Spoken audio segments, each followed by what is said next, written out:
Iya, ini mentoknya ke ini dudukan rem. Kaliper Oh, rem. dia mentok kedudukan rem. Mobilku sayang, banyak banget lah ini pengeluaran. Ya udah nggak apa-apa, yang penting beres. Siang guys, jadi ini saya mau ke bengkel. Nah, ini ada suatu kesalahan. Mungkin kesalahan ya, karena saya nggak mau nganggapnya negatif. Jadi saya itu kan lagi mau perbaikin disc brake ya, disc brake mobil Vios Gen 3 saya itu yang kemarin beli di Bluebird. Rupanya dikasih tahu sama mekaniknya katanya disc brake-nya itu bukan disc brake Gen 3, yang dipakai malah disc brake-nya Gen 2. Jadi saya udah beli disc brake Gen 3, malah nggak nyambung. Jadi nggak bisa dipasang. Aduh, memang sih mobilnya mobil bekas ya, taksi. Cuman hal-hal yang kayak gini tuh harusnya jangan kejadian deh. Ini kita mau ke sana. Nanti mau saya tunjukkan ke kalian kasus itu gimana. Pentengin aja ya. Nah teman-teman, kita udah sampai ke bengkelnya. Dan itu mobil saya. Tuh. Nah itu mobil saya. Jadi ini kita mau lihat yang masalahnya itu di mana. Nanti kita tunjukkan ke kalian. Jangan-jangan kalian juga ngalamin hal yang sama. Nah ini mobil saya ya, yang Gen 3. Nanti baru kita review deh. Jadi ada berapa yang saya cat, karena catnya itu udah nggak bagus. Ini tadi dibongkar. Nah kalau dilihat kan disc brake itu udah banyak gergarsnya tuh, dan gergarsnya juga dalam kan. Nah karena gergarsnya dalam itu takutnya nanti bisa bahaya di jalan, makanya mau saya ganti. Pas mau diganti disc brake yang baru, saya pilih yang mereknya Trevindo. Nah ini disc brake yang baru.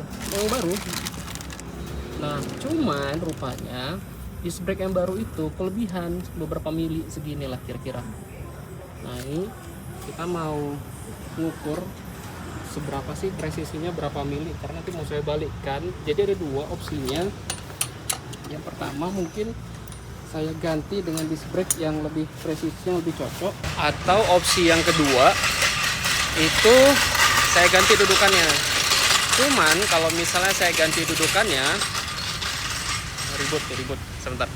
Nah cuman kalau saya ganti dudukannya otomatis kan keluar uang lagi, karena mau beli dudukan kan. Dudukannya ya pasti ratusan sampai ya mungkin harganya sampai 1 juta kali. Nggak tahu, saya belum nyari harganya. Jadi ya udah, untuk yang lebih hemat berarti saya pakai disc brake-nya sih Gen 2. Ya ini kita lagi nunggu dulu kira-kira berapa milimeter sih bedanya, biar kita tahu, biar bisa saya balikan ke sana. Oke, stay tune. Nah, ini kita mau cocokin dengan yang punya asli Gen 3 ke yang sekarang. Pertama dari tempat dudukan sih bisa. Cuman ininya ya. Iya, ini mentoknya ke ini dudukan rem. Oh, rem. dia mentok kedudukan rem. Iya, Coba Kang, ini saya pegang. Iya. Coba diukur berapa mili sih ininya? Berapa mili bedanya?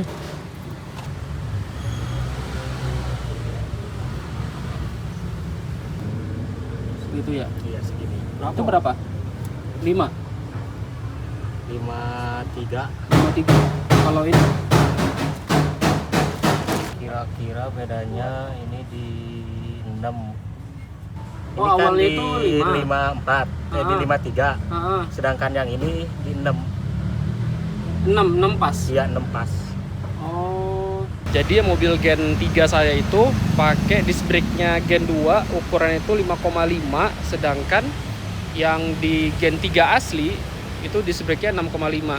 Ini saya coba hubungin dulu distributornya, bisa nggak ganti. Mudah-mudahan bisa ganti lah, soalnya sayang banget kalau nggak dipakai, harganya lumayan mahal. Aduh. Jadi ada satu lagi masalah di mobil ini.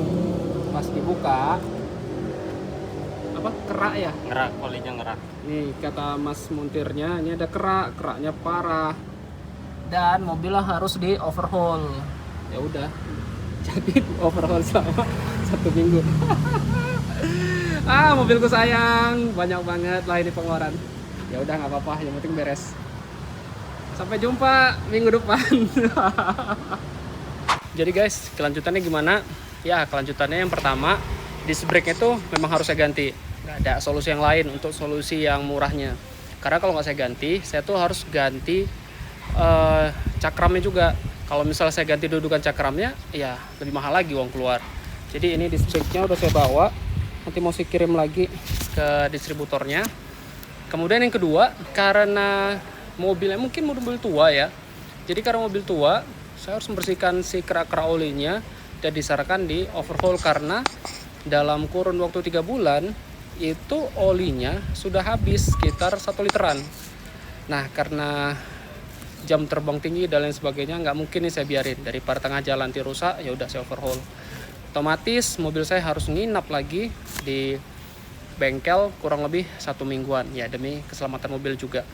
Dan kalau misalnya pun ini mau saya jual mobilnya, saya nggak pengen ngejual ke orang dalam keadaan rusak gitu ya. Otomatis kan kita kalau misalnya mau jual ke orang harus kita kasih tahu kan kekurangannya apa, kerusakannya apa.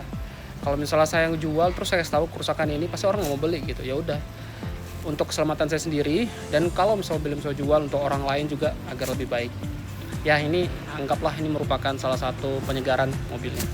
Ya, terima kasih udah ikut saya jalan-jalan hari ini. Nanti gimana keadaan mobilnya, saya kabarin lagi di video selanjutnya. Bye-bye.